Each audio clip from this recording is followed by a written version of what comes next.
تو یہ جملہ خواتین سے اور جملہ شوہروں سے اور جملہ ان لوگوں سے جن کی اولاد نالائق ہے، جملہ ان لوگوں سے جن پر غصہ بہت رہتا ہے۔ دو اور وظیفہ بتاتا ہوں غصے والے سب دوست۔ نمبر 1 کہ بسم اللہ الرحمن الرحیم کہہ کر 7 مرتبہ اپنے کھانے پانی پر دم کر لیا کرو۔ بسم اللہ الرحمن الرحیم 7 مرتبہ اپنے کھانے پر اپنے پانی پر دم کر کے پی لو، شان رحمت آ جائے گی انشاءاللہ تعالی۔ کر کے تو دیکھو، عمل کر کے، جلدی نہ کرو، بعضوں کا مرض پرانا ہوتا ہے، سال پینا پیو پھر آ کے کہنا 1 سال پورا پیو۔ اب کی مرض تو 3 سے پھیپھڑے سڑے ہوئے، ٹی بی پرانی ہے اور چاہتے ہیں ایک ہی خوراک میں بس ایک ہی دن بسم اللہ شریف پڑھے ٹھیک ہو جائے۔ ارے غصے کے ٹی بی جو ہے،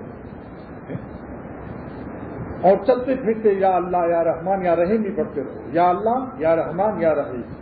اور ساتھ ساتھ خواتین کے لیے خاص طور سے، اور ان دفتر نوکروں ملازمین سے جو ان کے افسر ان کو تنگ کر رہے ہیں، یا سبوح یا قدوس یا غفور یا ودود، اس کو پڑھ کر پانی پر دم کیجیے، کھانے پر دم کیجیے اور اسی سے کھانا پکائیے۔ انشاءاللہ تعالی اللہ تعالیٰ شوہروں کو مہربان کر دے گا۔ اور شوہر کے سامنے بھی پڑھو، پڑھ کر کے اس کی طرف پھونک مار دو، لیکن جب نہ دیکھ رہا ہو تب، ورنہ پھر شوہر اگر جاہل ہے، ان پڑھ ہے، کہے گا اچھا جادو بھی کر رہی ہے مجھ پر، اور پیٹے گا۔ اس لیے کہہ رہا ہوں کہ ذرا افسروں کو بھی، جو ملازمین افسر سلسلے ہوتے ہیں ان کے سامنے اس وقت پڑھو جب کسی اور طرف دیکھ رہا ہو، ورنہ افسر بھی کہے گا اچھا اب تو پھر اس کو نکال ہی دو دفتر سے، جادو بھی کر رہا ہے۔ عقل بھی سوچو۔